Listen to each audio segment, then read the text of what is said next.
సిక్కింలో ఒక నిర్మాణ ప్రాంతం ఒక్కసారిగా మృత్యు కుహరంగా మారింది. నామ్చి జిల్లాలో నిర్మాణంలో ఉన్న సొరంగం కొండ చర్యలు విరిగిపడి కుప్పకూలింది.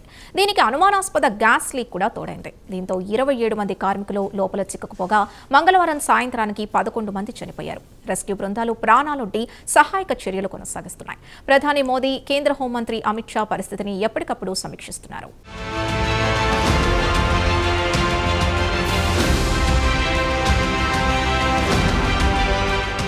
సోమవారం మధ్యాహ్నం సిక్కింలో నామ్చి జిల్లా జోలింగే ప్రాంతంలో సమర్దుంగ్ వద్ద ఎన్హెచ్పిసి టిస్టా స్టేజ్ 6 జలవిద్యుత్ ప్రాజెక్టులో భాగమైన ADIT-3 సొరంగంలో అకస్మాత్తుగా కొండచర్యలు విరిగిపడ్డాయి.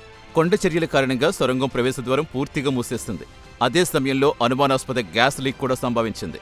ఇది పైప్లైన్ నుంచి లీక్ అయిందా లేక కొండచర్యలు కదలడం వల్ల సహజంగా రాతి పొరల నుంచి వెలువడిందా అనేది ఇంకా తేలాల్సి ఉంది. ప్రాజెక్టు అధికారులు కార్మికులతో కలిసి మొత్తం 27 మంది లోపల చిక్కుకుపోయారు. వారిని సురక్షితంగా బయటకు తీసేందుకు రెస్క్యూ ఆపరేషన్ కొనసాగుతోంది.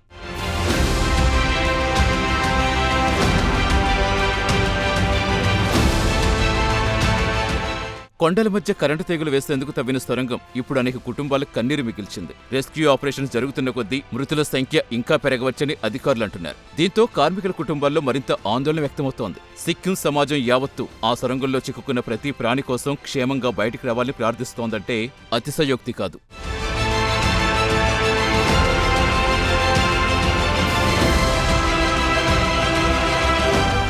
ఉదయం 9:30 వరకు 10 మృతదేహాలు వెలికితీస్తారు. వారిలో 7గురిని గుర్తించారు. 4 పశ్చిమ బెంగాల్లో జల్సాయిగురికి చెందినవారు. అలాగే అస్సాం, పంజాబ్, ఉత్తరాఖండ్లో డెహ్రాడూన్కు చెందినవారు ఒక్కొక్కరుగా ఉన్నారు. మరొకరు నామ్చి స్థానికులు. మిగతా 3 గుర్తింపు ఇంకా తేలాల్సి ఉంది. మృతదేహాలను సింగ్ తామ్ జిల్లా ఆసుపత్రి, గ్యాంగ్టక్లో STNM ఆసుపత్రి, నామ్చి జిల్లా ఆసుపత్రులకు తరలించారు.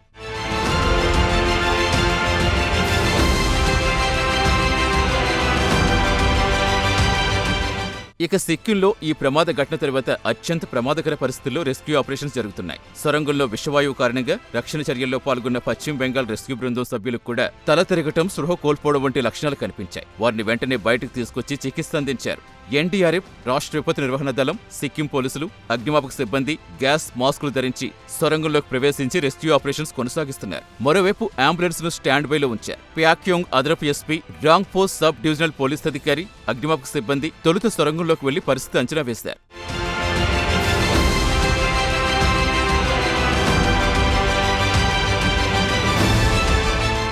సిక్కిం ముఖ్యమంత్రి ప్రేమ్ సింగ్ తమాంగ్తో ప్రధాని మోదీ ఫోన్లో మాట్లాడారు. పరిస్థితిపై ఆందోళన వ్యక్తం చేస్తూ కేంద్రం నుంచి అన్ని విధాలా సహాయం అందిస్తామని హామీ ఇచ్చారు. మృతుల కుటుంబాలకు 2 లక్షల చొప్పున, గాయపడ్డ వారికి 50,000 చొప్పున ఎక్స్గ్రేషియా ప్రకటించారు. సిక్కింలో నిర్మాణంలోని సొరంగం కుప్పకూలటం వల్ల ప్రాణనష్టం జరగడంపై ఎక్స్ వేదికగా మోదీ తీవ్ర దుఃఖం వ్యక్తం చేశారు. కేంద్ర హోంమంత్రి అమిత్ షా కూడా ముఖ్యమంత్రి తమాంగ్తో మాట్లాడి రెస్క్యూ పరిస్థితి అడిగి తెలుసుకున్నారు. అన్ని విధాలా సాయం అందిస్తామని హామీ ఇచ్చారు. రక్షణ చర్యలు వేగవంతం చేయాలని, అత్యున్నత భద్రతా ప్రమాణాలు పాటించాలని అధికారులను ఆదేశించినట్టుగా ముఖ్యమంత్రి తమాంగ్ తెలిపారు.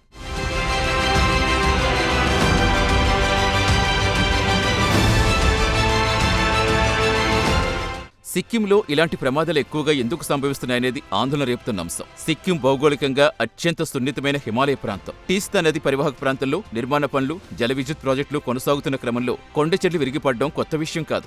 2024 జూన్లో భారీ వర్షాలకు టీస్తా ఉప్పొంగి వేల మంది పర్యాటకులు చిక్కుకుపోయిన ఘటన, సైనిక శిబిరంపై కొండచర్యలు విరిగిపడి 3 జవాన్లు మృతి చెందిన ఘటనలు దీనికి ఉదాహరణలు. హిమాలయ ప్రాంతంలో భారీ మౌలిక సదుపాయాల ప్రాజెక్టుల భద్రతా ప్రమాణాలపై ఈ తాజా ఘటన మరోసారి ఆ ప్రాంతంలో ఉన్న లొసుగులను చర్చగా మార్చింది.